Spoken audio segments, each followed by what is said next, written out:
Ça, bonjour. Alors aujourd'hui, je veux parler un peu de l'affûtage des outils. C'est quand on travaille avec le bois ou dans la cuisine, n'importe, c'est toujours un plaisir d'avoir des outils qui fonctionnent bien. C'est certes, on peut apprendre d'abord à travailler avec des merdes, on va dire, mais c'est déjà quand on a des outils qui coupent pas bien, il y a un risque beaucoup plus grand de se blesser. Alors, euh, pour ça, c'est pas la peine d'investir dans du matériel hyper sophistiqué. Il faut connaître juste quelques règles et après, vraiment à un petit prix, on arrive déjà à des résultats assez sympas. Alors, j'essaie de montrer un peu là. So. Alors, ça c'est une machine. J'avais acheté au Préco Dépôt, je crois, 25 €. Et il y a une pierre pour affûter et elle tourne dans de l'eau.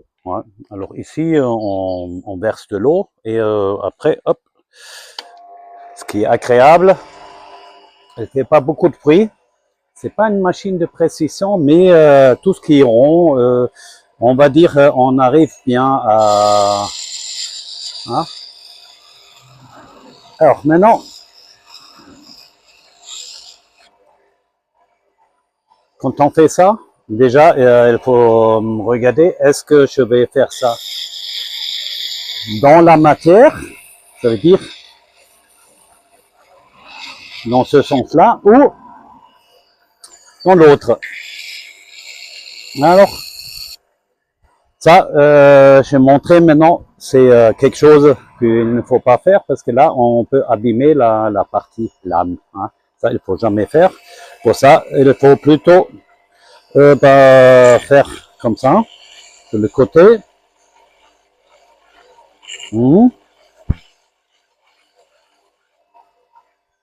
Et après, on regarde sur... quand on a un outil qui est un peu rouillé ou quelque chose, on voit relativement bien où on a meulé. C'est dans ce sens-là, il y a le risque que ça peut se coincer. Mais bon, on dit qu'il ne faut pas le faire. Moi, je crois que je l'avais fait très souvent. J'avais plutôt regardé, est-ce que je vais rentrer dans la matière? Et parfois, je trouve que c'est mieux. C'est quand j'affûte, par exemple, avec un couteau, avec comment on appelle ça, avec un truc à diamant, vous voyez, on le fait comme ça. Ouais. Alors, on travaille aussi vers à l'intérieur de la matière. Alors,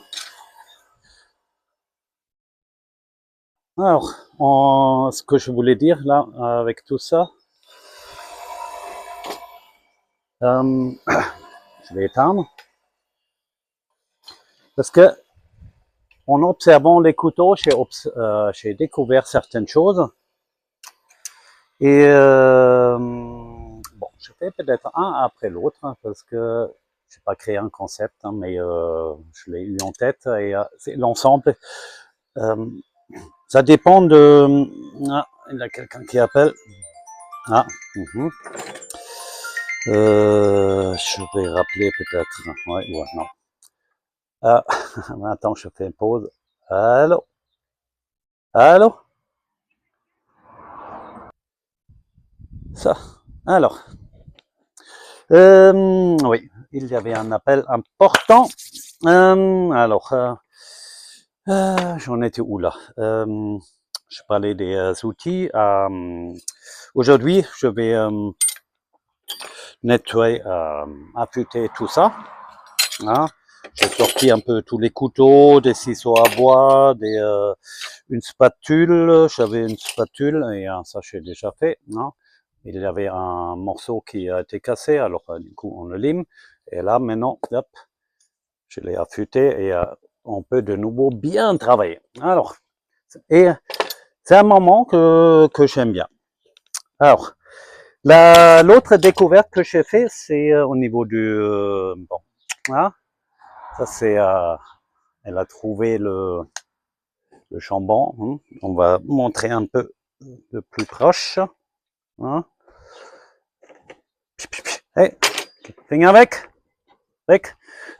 Hop, allez hop. Tiens. Ça. Alors. Ça, parce que là, il est 11h30 et il faut penser à faire aussi ça,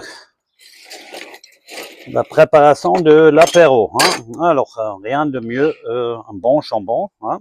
Alors, moi, j'aime bien de l'acheter comme ça. Et pour couper ça, j'aime bien quand c'est coupé à la carpaccio. Hein. Carpaccio, ça veut dire couper très très fin. Hein. Alors, en général, je le fais maintenant avec ce couteau-là. Ce couteau-là, il a une lame assez large, ça veut dire quand on coupe, hein, on est déjà guidé là. Hein. Et quand on regarde bien, ce couteau-là, là, il est un peu concave dans cette partie-là, et j'ai des traits comme ça. Alors, je montre un peu, hop, so, n'est pas, ah là là, est-ce que tu peux, alors on voit bien le jambon coupé avec ce couteau, ça marche très bien. Avant, j'ai utilisé souvent une machine, une trancheuse, pour avoir ce résultat, mais depuis que je connais ce couteau, je n'ai plus besoin de la machine. Hein. Alors, et au début, je n'avais pas compris pourquoi il coupe si bien. Alors, il y a plusieurs choses que j'ai pu observer. Alors, tiens, allez hop, prends, non, oh. Alors là, il faut chercher presque une bière avec, hein. Non, pas presque, il faut chercher une bière avec. Alors, maintenant on revient au truc.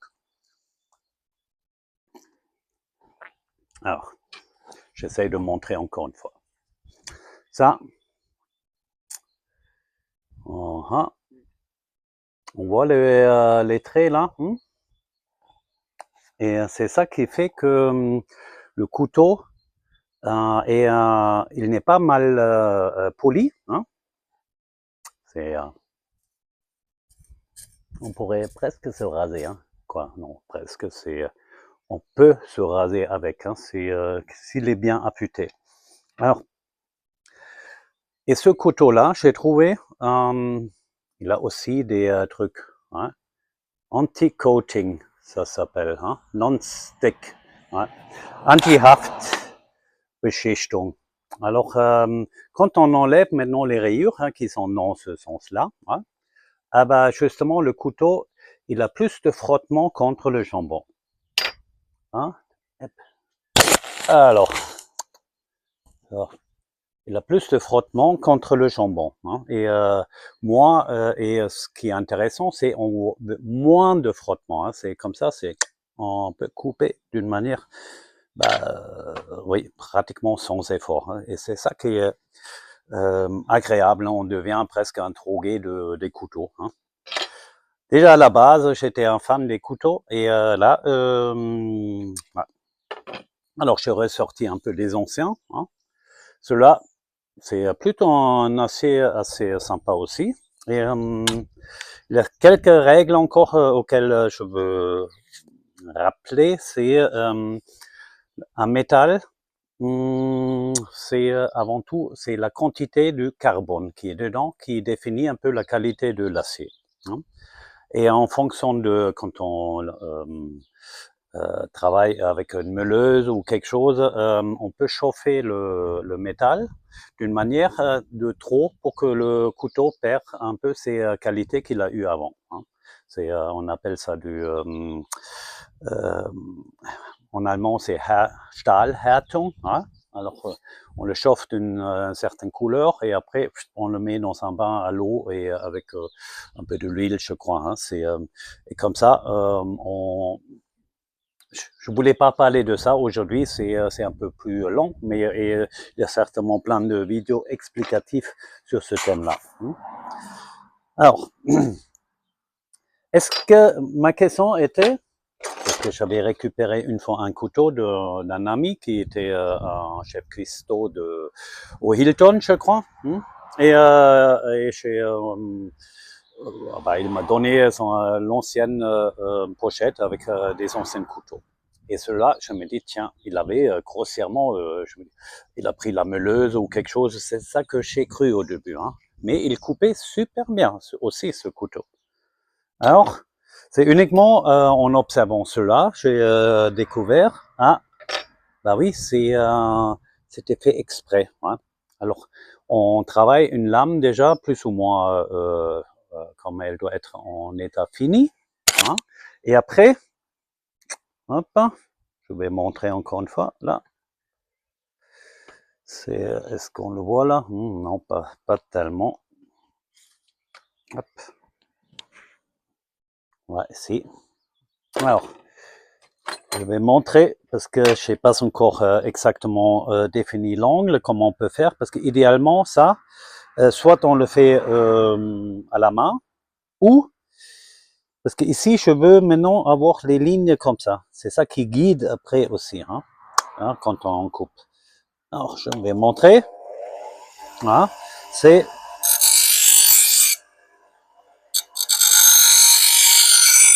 ça, c'est une pierre qui est assez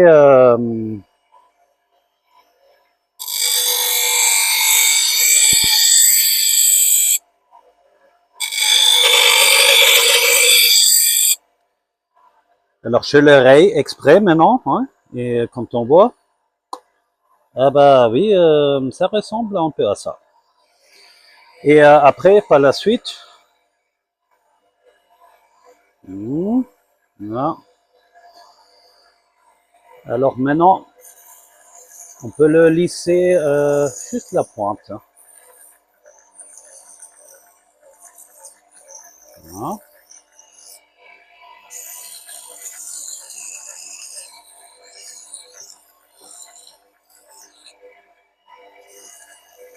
Bon, ça c'est maintenant un acier qui n'est pas top. Alors quand on touche là, ah bah oui, c'est... On va tester si la théorie est bonne. Hop là. Ouais, non, on va pas tester parce que sinon, si jamais c'était pas bon. Ah ouais, bon ça. Alors, parce qu'effectivement, il faut, quand on fait ça, je fais ça Pi mal Daumen, on appelle ça, mais c'est à peu près, c'est parce que cela, quand on regarde, c'est même avec le petit arrondi qui correspond au mouvement, et ça veut dire mes rayures sont comme il faut. Là, j'ai fait ouais, à peu près. Mais bon, avec beaucoup d'expérience, après, je crois que ça ira. Alors, je vais essayer de couper mon jambon, mais bon, c'est pas le bon couteau, alors c'est pas le bon test. Mais faire sa Anti-Haftbeschichtung avec un couteau, c'est tout à fait possible. J'ai une dizaine ciseaux à bois affûtés et ça. Et une fois qu'on s'est fait, on passe à l'apéro et à une autre fois pour montrer comment on peut travailler sur le chantier avec des outils bien affûtés quand on pense par exemple à un parquet, parce que là c'est le bois, ça se travaille avec des outils comme ça. Allez, je vous souhaite une bonne journée et à bientôt.